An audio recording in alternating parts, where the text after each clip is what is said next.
What we're going to go through today, look at the flood, look at dinosaurs, how it all figures into the creation picture, and then some including statements and just fun fact kind of things.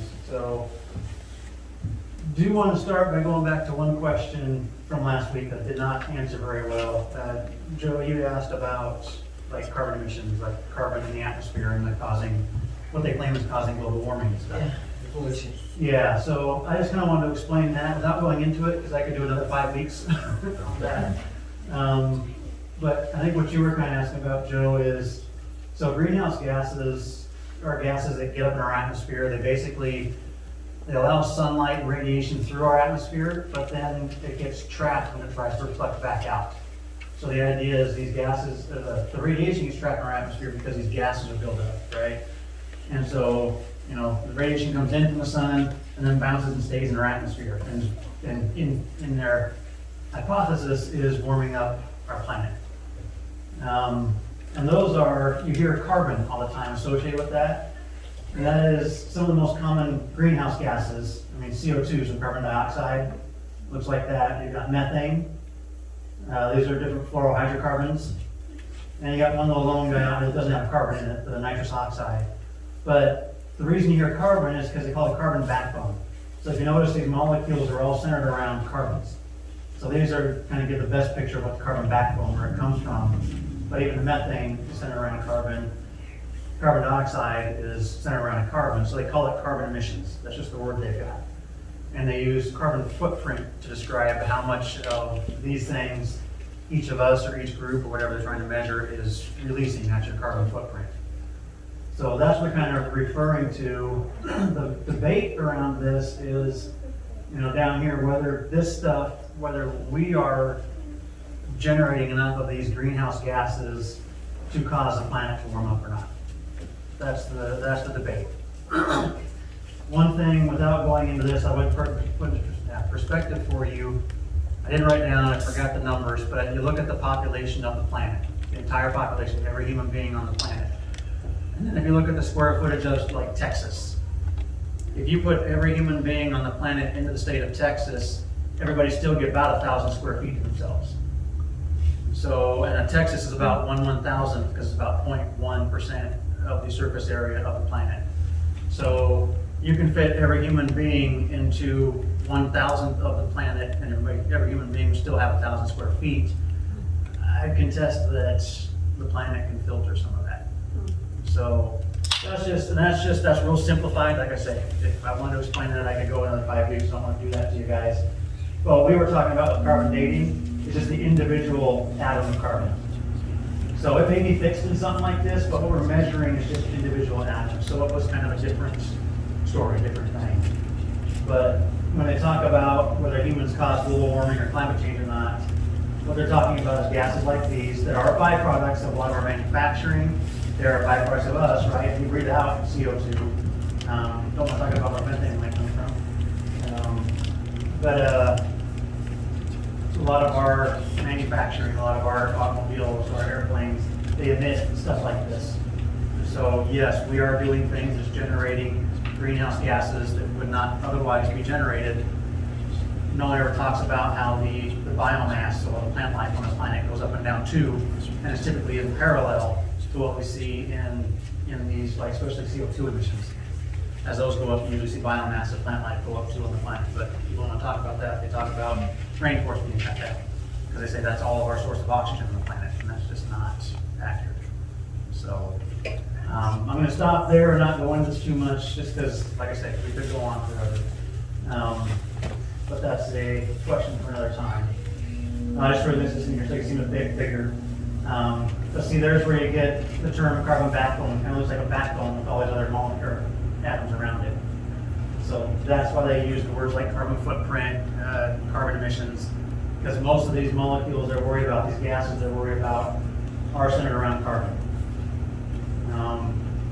Oxygen happens to act a bit like carbon and how things bond to it, so it will make some molecules do the same thing. So nitrous oxide is about the only one that's really a measurable amount, though. So it's just a different carbon than what you were talking Yes, it's about. different. So carbon, we're about carbon emissions is these carbons that are part of bigger molecules. So right, I'm talking atoms. So atoms, the individual, as small as we can really get, they go into, there's hypotheses, theories about smaller particles, but right now we're the smallest particle we understand, without going into quantum physics, is an atom, right? Atom of carbon by itself is basically inert, it does nothing. But when it starts joining with other atoms, so these are atoms of hydrogen, like in here you've got oxygen attached to the carbon, here you've got some fluorines and some hydrogens and stuff, so that's why they're hydrofluorocarbons. When they get into a bigger molecule, then they act different. So the carbons that are combined with something here is very different chemically than just the individual atom. So that, yeah, that's why I apologize. I kind of stumbled over that because I had to switch gears and I didn't do that very well because I already flustered myself because I felt like I messed up the first part of that conversation or that presentation last week. So I wanted to explain that for you, at least if I answered your question. So getting back to our debate, we've talked about a lot of the evidence. We all look at the same evidence. Us creationists and secular people, secular folks, we look at the same thing and we see completely different stories. Again, why is that? One of the things that I keep trying, or I want to talk about mostly, and I've mentioned a bunch of times, is what we believe, where we put our faith. Secular people put their faith in things. They don't put it in God, they put it in something else. Their faith goes into natural random chance multiplied by time equals anything impossible becomes certain and humanity will eventually understand. So that's the best way I can sum up the secular faith.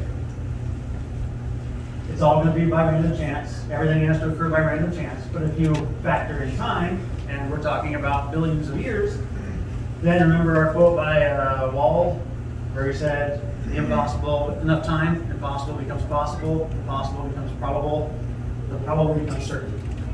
I guess he said almost certain, but so that really describes the secular faith in a nutshell. That's where they put their faith, is that eventually we'll understand, because time will take these things and put them all into a nice order.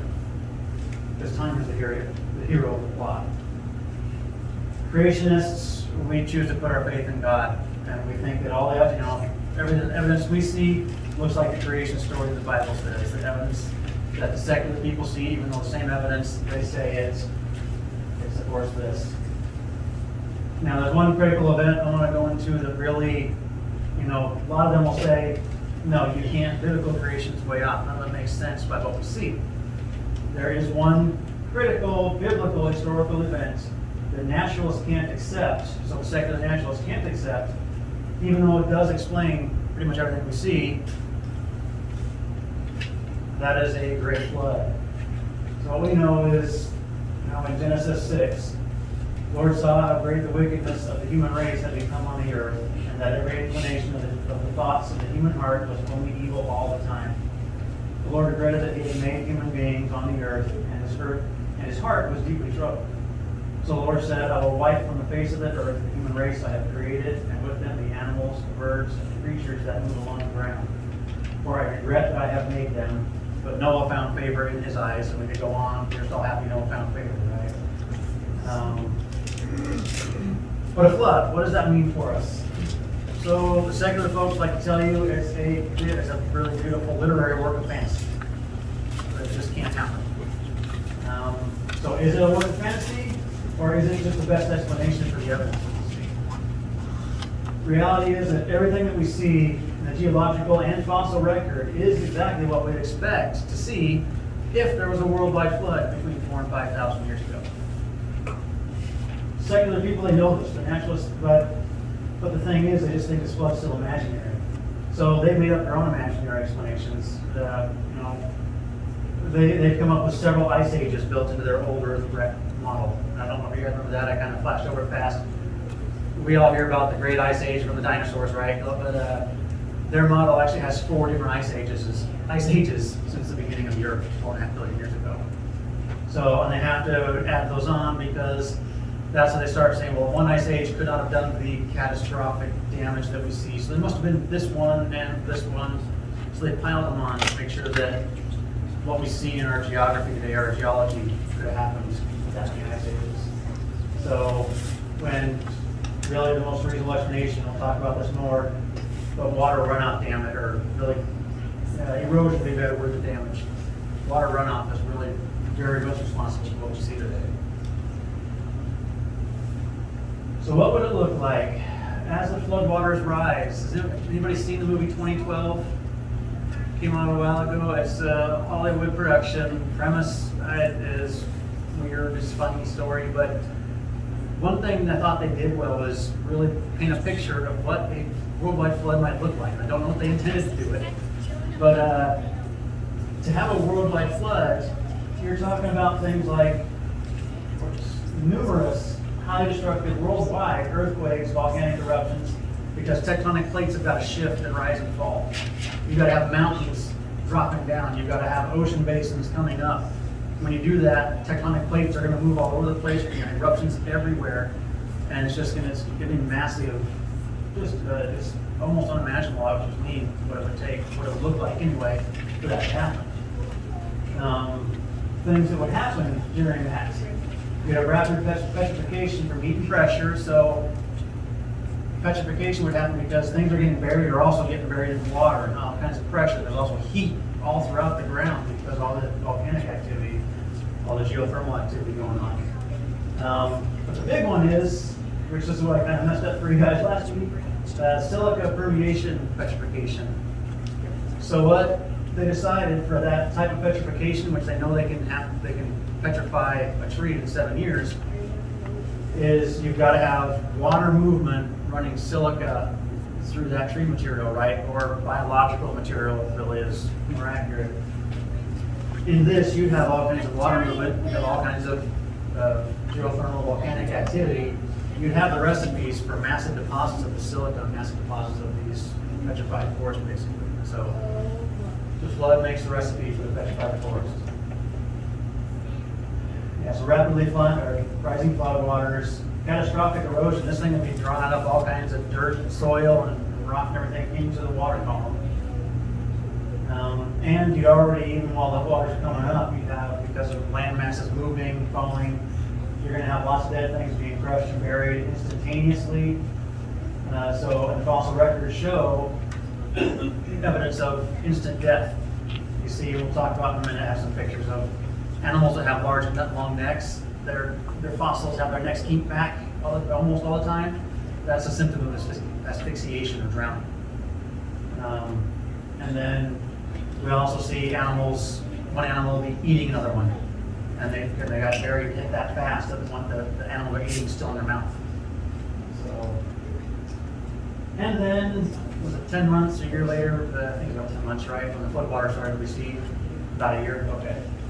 About a year, what you would see then is that catastrophic drainage. So now you've had soil stirred up and brought up into the water column, and then as over the months pass, it's going to settle out, right? Because the water's going to settle down, and that's what we talk about, that the layering, where'd you pop out of my brain? It's up here, right? The paraconformity, sorry. So the fact that the layers you see like in the Grand Canyon are nice and straight and nice layers, and you see that layering effect. So, and we produced that in the lab, trying to recreate what a flood would look like, and to stir all that stuff up, and the heavy stuff is going to settle fast, then a little bit lighter stuff, then a little bit lighter stuff, then a little bit lighter stuff, and then it's going to just all compact under a flood. And then you're going to see, the secular folks say that, well, you see the less complicated or less complex animals, fossils at the bottom, and they get more complex as they go up. And that's what we expect to see too, because the little sand creatures would be buried first. And then you would see some of the small creatures that were doing okay in habitat down the water buried next. The larger creatures that drowned and bloated and everything are going to get deposited almost more with the runoff as much as with anything. So we kind of expect to see little dead things layered like they were, along with the ground layered like they were. And then with that catastrophic drainage, they're going to cut canyons right through all that stuff because that ground is still fairly soft. And then over the next couple thousand years, that ground will harden. So So yes, you have the catastrophic range, you have much more, you have more burial too, because more catastrophic events, you have more fossils being formed, or more things dying that could become fossils. And just, recovery, where did the water go? Well, if you could push, this is estimated, this isn't just a creationist thing, this isn't secular science. They actually estimate that if we could push mountains down, raise all valleys and canyons up so that the earth was perfectly flat, the ground was perfectly flat around the globe, then we would all be under 1.5 miles of water. So there's a lot of water on this planet, what could easily happen. And a lot of that, and this is why environmentalists now, they know this too, the water's stored up in the ice caps, up and down in the ice caps. And so yes, if those all melted, we'd see a little bit of, we'd lose some land mass. We wouldn't lose everything because you'd also have to push some mountains down and raise some valleys up to lose all the land on the planet. But so therefore, they show you the pictures of pieces of ice falling off the caps. What they don't show you is the ice building up behind it too. So more implications of a worldwide flood. It would explain why the dinosaurs suddenly disappeared, right? Why they went extinct. So remember, Noah took 2 of each kind on the ark, right? There were only a few kinds of dinosaurs, and most of them smaller.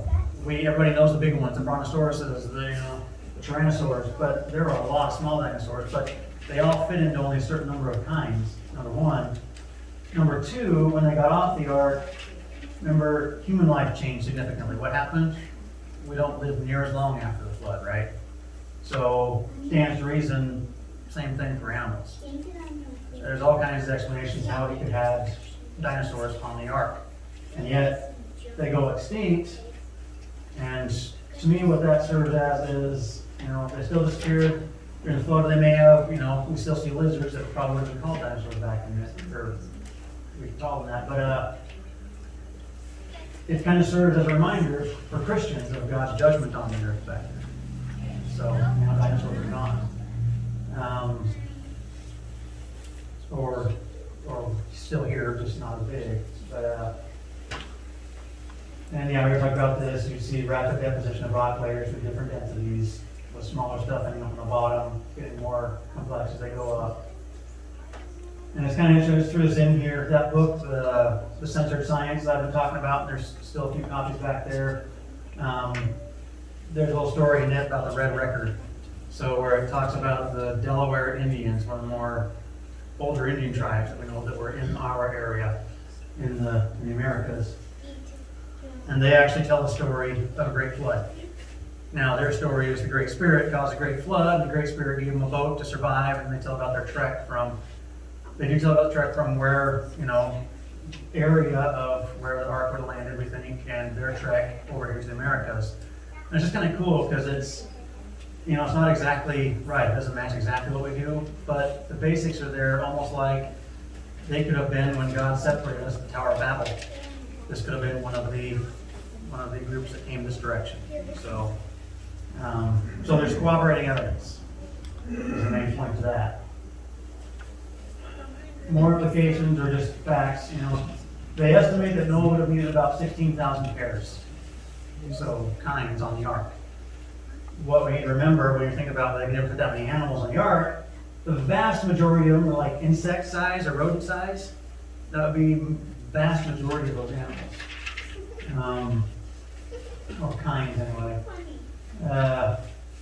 The flood also explains conformity of the layers that we see, so that's what I was mentioning earlier, the nice layering of rock layers.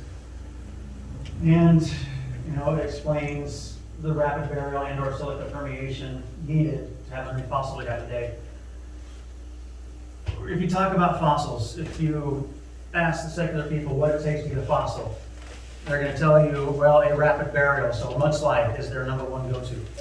A mudslide occurs, covers up an animal real fast, and then that suffocates it, so that explains their asphyxiation, that seals it off from the environment, so now it can fossilize and not just decompose completely as it would if it was left out in the environment.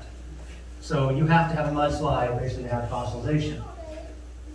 What's interesting to me then is we see them, supposedly that meteor came, killed the dinosaurs, and that would, it would kill things all over the place, right? Because it wouldn't if a meteor was that big, it would mess up our entire environment around the planet. Things would die just because of the environmental reasons, environmental toxins.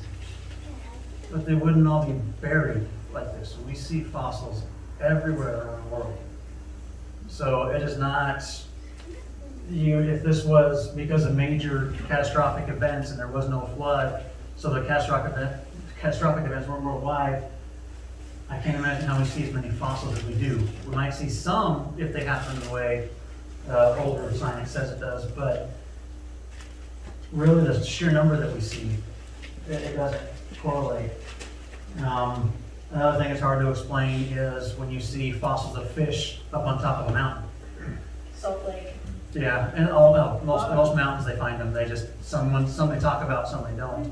The ones they talk about are the ones they can say, well, we're pretty sure that about 150 million years ago there was an earthquake and this rock shot up and it probably already had the fossils in it. Well, look at the faults across the west. Yeah, and that's what they'll say is they'll tell you all the ones near the faults. They won't tell you about the ones that aren't near fault lines. Yeah. The little kids in Jordan were selling fossils to us. Yeah. They had fossil pieces that they Yeah. got there from St. Catherine's and. But see, if you make the world 4.5 billion years old, well, at some point that was probably covered in water. That's where the fossils came from. We just play the odds, right? Which they're not really playing the odds, but given enough time, the odds then start to make sense. And given a multiverse idea, we're just in that universe where all this happened this way. So, yeah, plus the thing with the mudslide thing, I can't see it producing that many fossils because mudslides also infer lots of moisture, lots of little critters that like to eat everything and scatter things. So just mudslides to me just cannot produce the sheer number of fossils that we see. I just can't, I can't see it. There needs to be something more. And to say that, well, volcanoes, well, if an animal gets buried by a lava flow, is there going to be fossils to be found? You're not going to find bones. The lava's going to just, it's gone. It's incinerated. Yeah. So I'm not going to accept that one either. But so yeah, once again, I already kind of got to this, but the majority of larger animals we see, such as one necks, you can see the clear kinked back of the neck from asphyxiation, which drowning is asphyxiation as well. We also find the animals that are eating other animals. So fish might not be the best thing, it's just the first thing that popped up when I threw it in here. But so you can see we have animals that have that fossil where this bigger fish is eating this little tiny fish up in front of it. So you know, you look at scenery like this from an airplane, you just ask yourself, is it random chance processes? Is it just you know, millions of years of erosion? Or is this creation and just a flood? I mean, to me, you can just see the waters go like that. Well, there's talk that in the Grand Junction, Colorado area was a lake and the dam broke and washed it out. Yeah. And it's, you know, it's a big valley. Yeah. And it's believable. Yeah, those things happen. It's just, and we can cut, you know, that rock now, you wouldn't cut through it just in tens of years or hundreds of years. The river wouldn't do that. But that rock deposited right after a flood, yes.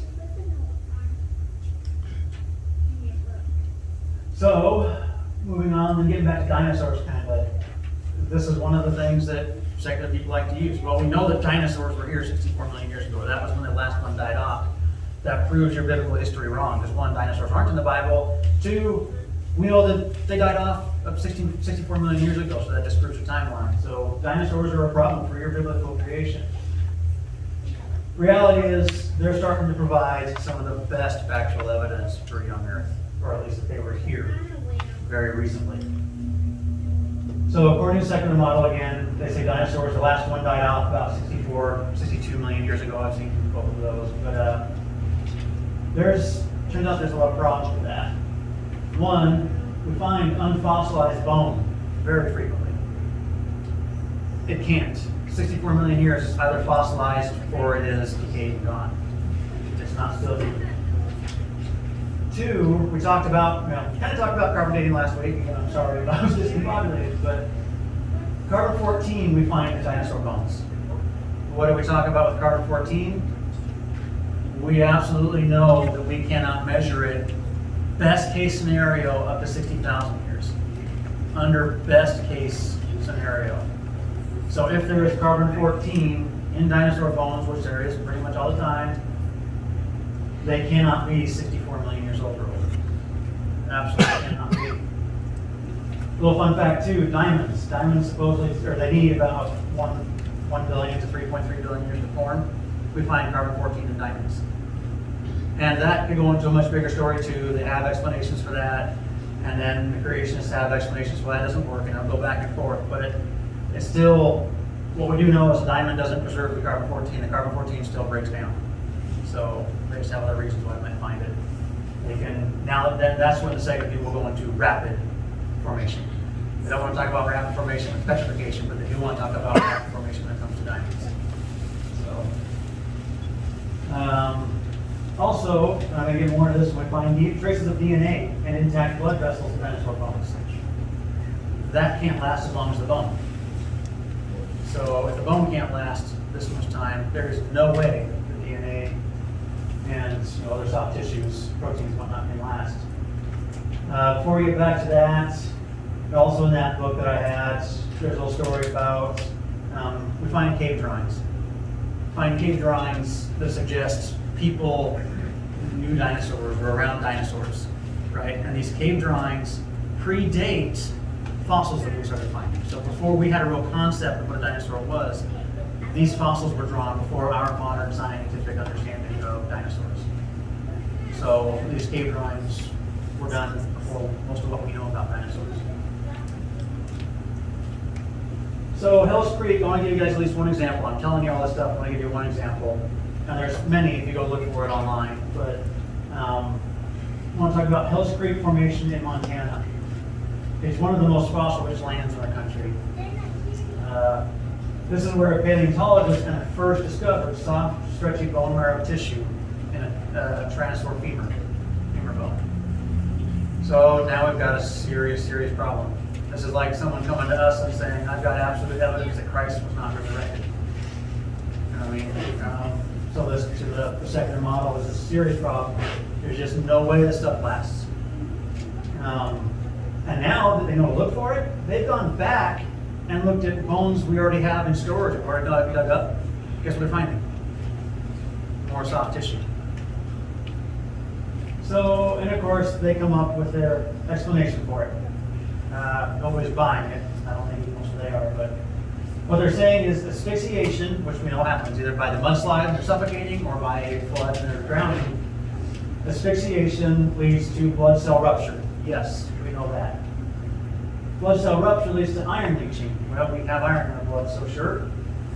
Which leads to more preserved superproteins. So basically they're saying that these proteins that make up the soft tissues are getting coated by the iron leaching from the animal's blood, which is preserving them.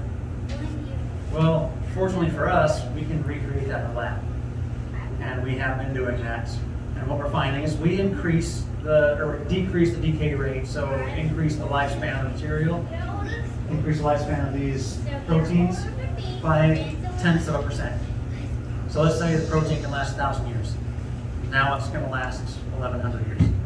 No, 10%, so like 1,010 years. You know what I mean? So problem is, by that model, these have to last 64 million years. So even if you double the lifespan of the protein, and they haven't conducted this experiment or this test over 10,000 years or anything, right? But what they can do is interpolate. They can see, they know the rate of decay of these molecules. They can watch how they're decaying over maybe 5-year process, and they can interpolate mathematically how long. And that's what the secular people do all the time and accept it, so that's what we'll do too. But what they're finding is maybe 0.1% increase. So they went a giant leap further, and they even tried to do some anaerobic freezing. What does that mean? So they take these proteins, they freeze it in a vacuum. So no air, no moisture, no anything, just freeze it.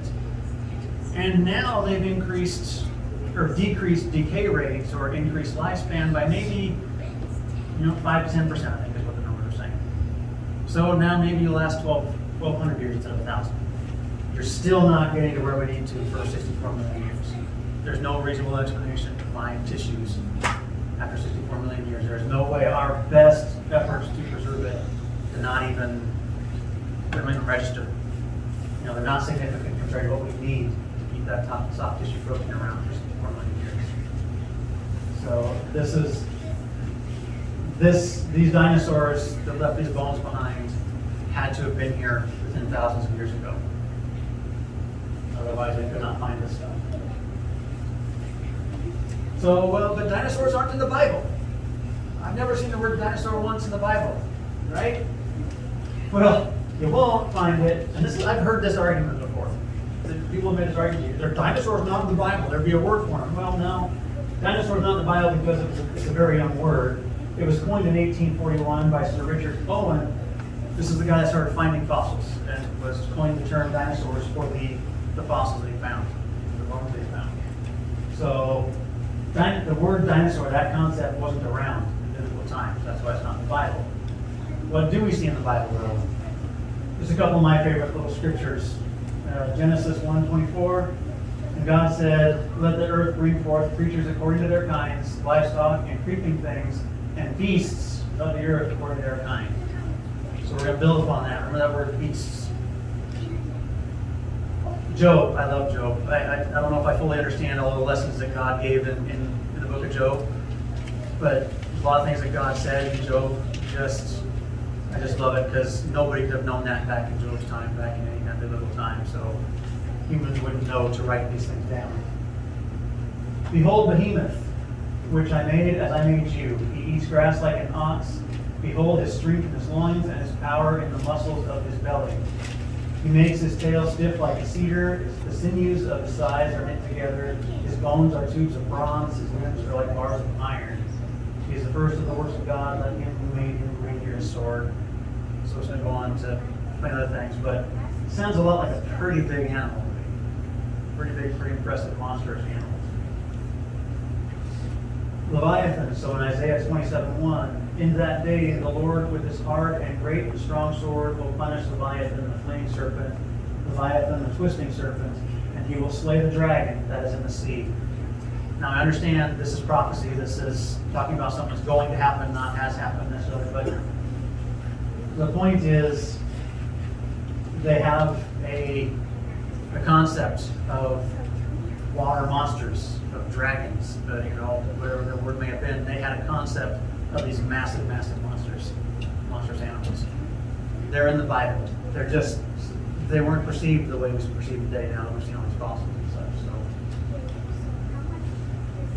I'm making faster time than I thought I would. A couple more little science things in the Bible that I love. And actually, I didn't know about this. This is one of those things too. One of my first Sundays here, Rod brought up Orion's belt. So Pastor Rod did that, and I had to go back and read that. That was when I thought, I need to read Job. So, Job 38:16. Sorry, it's a little bit hard to read right there at the top in the black. But so Job 38:16. "Have you entered into the springs of the sea, or walked in the recesses of the deep?" So in that, God tells Job about springs and recesses of the deep. This is not something. So there's hot water springs under the ocean. There's volcanoes under the ocean. There's, he goes on too about what do you call them? Currents through the ocean. These are not things anybody could have known about when this was written. God asked, could they have done that? Could they know that? But this is the one I really like. In Job 38:31. "Can you bind the chains of Pleiades or loosen the cords of Orion?" Okay, so God mentions binding the chains of Pleiades. Most of us have been to the planetarium or your kids in school or know the Pleiades as the Seven Sisters. Because we've all heard the story, right? Orion, so there's Orion. Orion's got a big bow and arrow. He's shooting at Taurus the bull, and Taurus the bull's chasing down the Seven Sisters, right? So Orion's trying to kill Taurus the bull before he gets Seven Sisters. So Seven Sisters or Pleiades, you can usually identify them in the night sky because there's this cluster of stars and they're always the same shape. Turns out, we believe that modern astronomy says that's a group of stars clustered together by their own gravity. They're different than galaxies and stuff. They're traveling along together, and they are as the galaxy expands, we think galaxies are moving. This group of stars is moving together. Everything else is expanding, right? Separating. Orion's belt being one of the biggest what's one of the easiest things to see that in. So there's Orion's belt. So God mentions, or loose the cords of Orion. So the three stars of Orion's belt, Orion, Mintaka, and Antac cluster. So the Antac cluster is actually, we look at it, we think we see one star. It's actually several stars when you get closer in. But these are the opposite of Pleiades. There, we can see them clear. I mean, we can't see them just with our eye. In our lifetime, when you look up at the sky, Orion's belt is never going to look different to us. But when we can try to measure that and apply math to it, we can see Orion's belt doing that. So, again, nothing we could have known in Job's day. So, that tells me Scripture had to have divine intervention. It has to be supernatural. So, supernatural can't exist in the natural world. So then I'd like to just really quick, I'm just going to touch on some of these things. But implications of the universe without God. Let's be more focused on Earth without God. So the following, some of the things I'm going to say may seem exaggerated, but again, if you follow naturalism to its logical conclusion, these things have to be true. And the naturalists will come up with all kinds of different reasons why they're trying to explain these things, altruism and stuff like that. But these are things that would be true if there was no God. One, without a God, there's no morals. Morals are not a natural occurrence. They don't happen by random chance. There's no natural chemical process for morals. And in the natural world, everything has to be a natural random chance chemical process. There is no need for morals in a naturalistic world without God to answer to. Random chance would be fulfilling authority, right? We talked about that. In a natural world without God, everything is a product of a natural random chance event. And everything that we see physically as somehow a natural random chance chemical. Now chemicals not totally random because they behave certain ways, they're programmed certain ways. In my mind, they're created to do certain things. But the event leading up to chemicals appearing or existing has to be natural random chance. So you keep diving down the rabbit hole, you come back to that same house of cards with no table under it. There's no base. Because there's no explanation for anything that they know has happened that could not have happened randomly. So motivation, the only motivation that would exist in the naturalistic world is the need for us to pass on our genetic traits, which is along the lines of altruism. So all choices are made to be pre-programmed and only about desirable traits. There will be no one willing to sacrifice for another unless it worked to further their traits. So, a person walking down the road seeing a kid drowning in a canal that they don't know. In that natural world, it's like, that kid does nothing for my traits. Why am I going to try to help save that kid at my own risk? Sorry. But we know that, and there are people that still will do that, but for the most part, people saying that are going to do what they can to help. That can't exist in a natural random chance world. There would, and here's kind of why, there could be no soul, right? There's no such thing as soul in the all natural world. We would be nothing more than bags of chemicals. Our thoughts couldn't exist. There's no physical realm to our thoughts, right? But we know they're things because we can measure them, but they can't exist because they're not natural. You get in that circle again. We would not even have the ability to make decisions. Making decisions is authority. It's free will.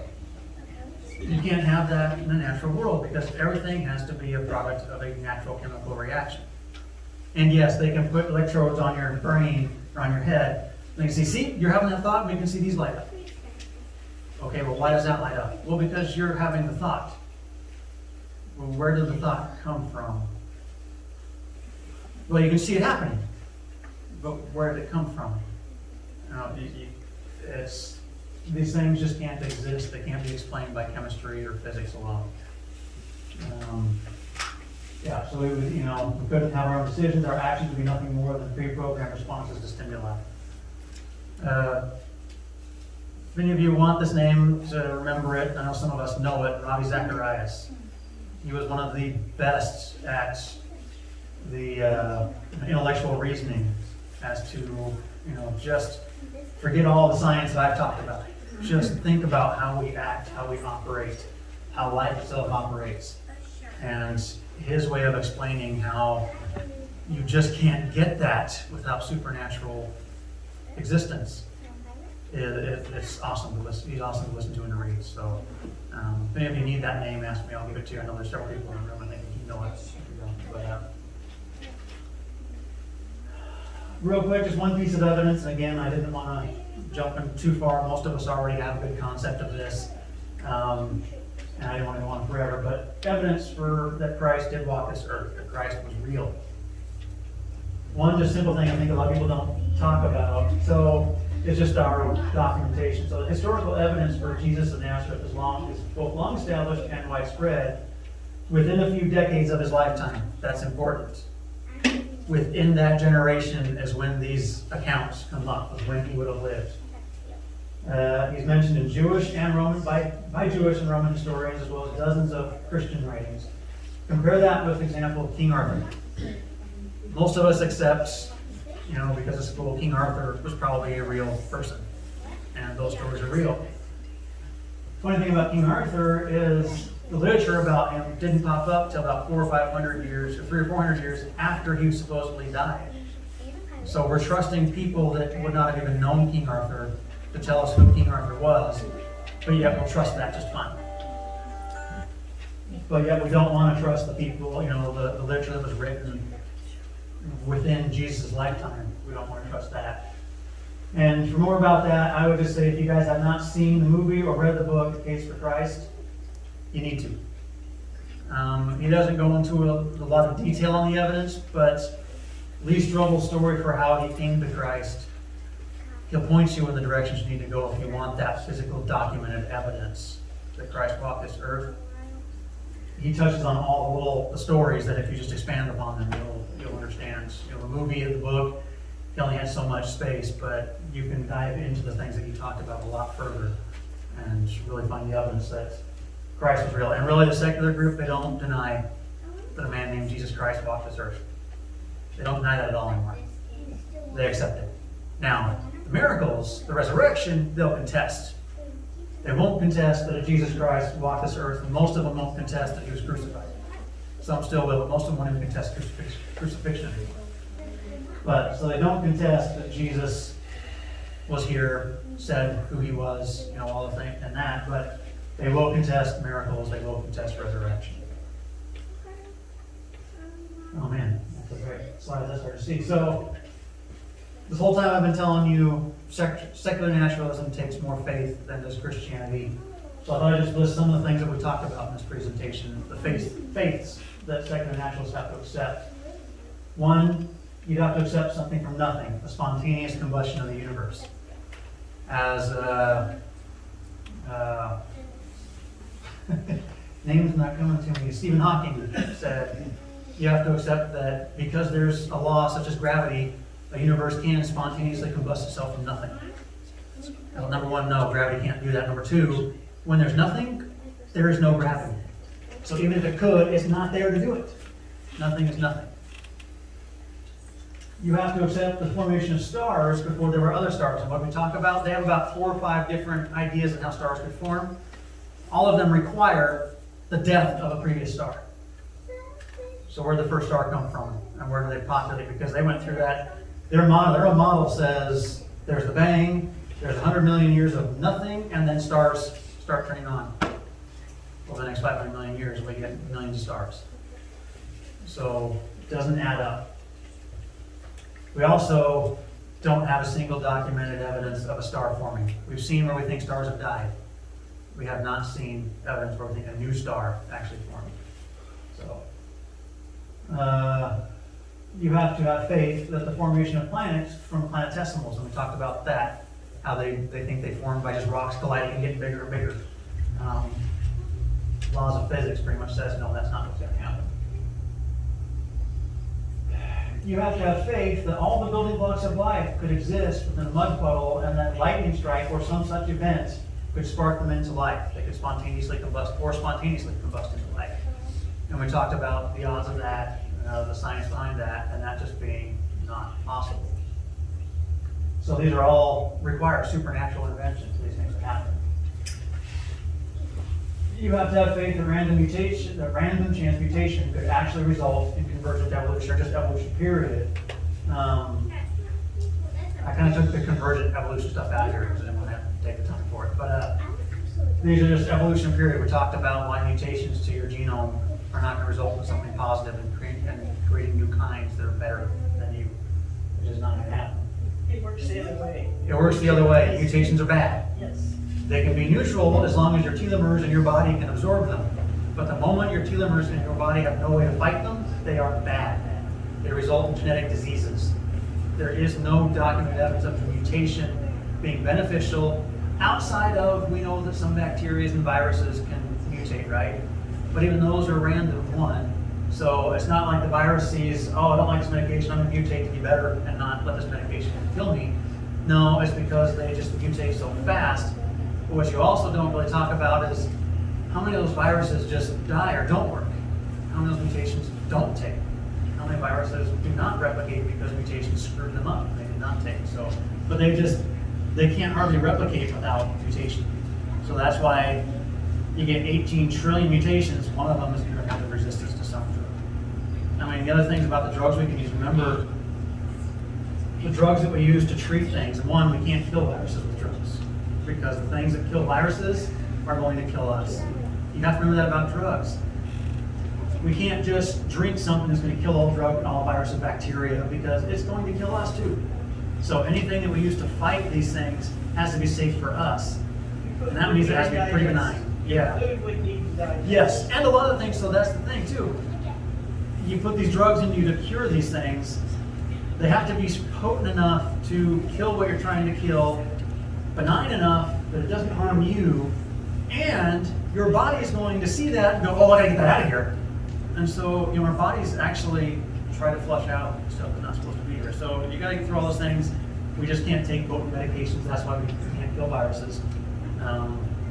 Because yes, outside your body we can kill them like that. but yes, mutation does not lead to progressive evolution. It actually prevents progressive evolution. And when animals see other animals with weird traits, they're not usually, if a lizard creature goes and sees another lizard, but its arms are all weird because they're trying to become wings, it's not going to go mate with that thing, right? Just natural selection just weeded it out. It is not going to progress in evolution. If you did get mutations, that weeds you out by their definition of random or natural selection. Everything that's starting to evolve would get weeded out before it could evolve. So it just doesn't make sense. And of course, you have to have faith that the universe could have evolved into what we have today, despite the best calculated odds, that being around 10 to the 123rd we talked about at the beginning. We did also talk about, there's not a lot of argument against this, 10 to the 40,000th power are the odds being against life spontaneously combusting. Because remember, we know all the building blocks to make a cell, right? And if you put all that stuff into a petri dish, what are the odds it's going to spontaneously form a cell? Well, it can't, because most of the stuff in there is not compatible. They will actually shoot to different sides of the petri dish because they don't like each other, like oil and water. And some of the stuff in there is reactive. So when it did meet each other, it would react, which means you now have something different. So you wouldn't have the right building blocks anymore.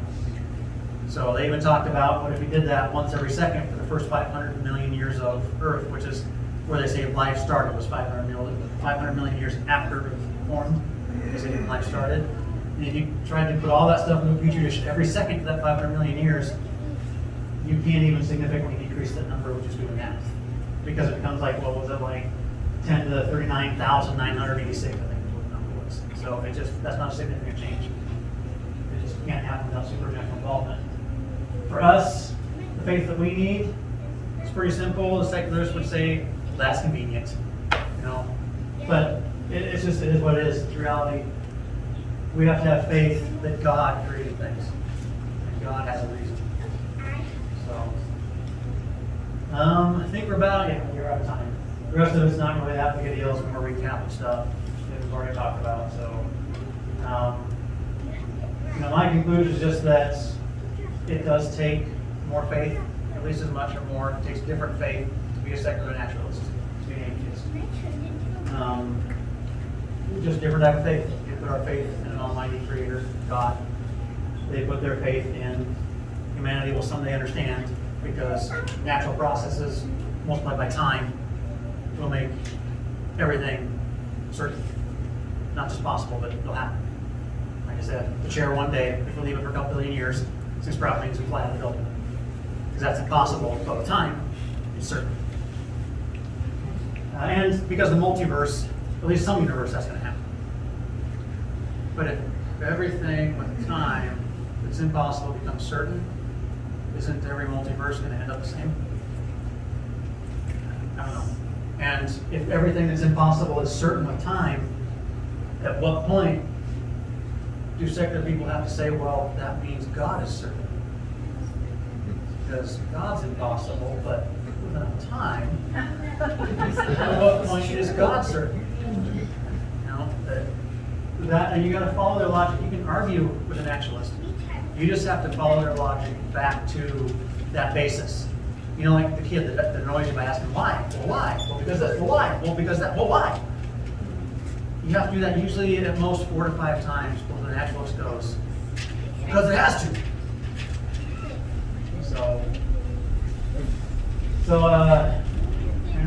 All of being said, my thing is just in conclusion, scientifically speaking, the bottom line is trust God, love God, thank God daily for His grace and mercy, and accept that Christ died for your sins. That's just the best thing about all this. There's my reference and everything. So I did put a couple more books. I don't know if you guys had a chance, you want one. They are, just take one, they're back on the table back here, and if we run out, I got a few more. It's a really neat book for it has graphics, it has just stories. It's not real scientific, but what it does is take some of just stories. It's not real scientific, but what it does is take some of the principles of secular naturalism and puts them into reasonable, common sense language, so you can see why it's just ridiculous. That's what about. So there's so much more that I've had time to talk about. My unofficial citation. So that is it.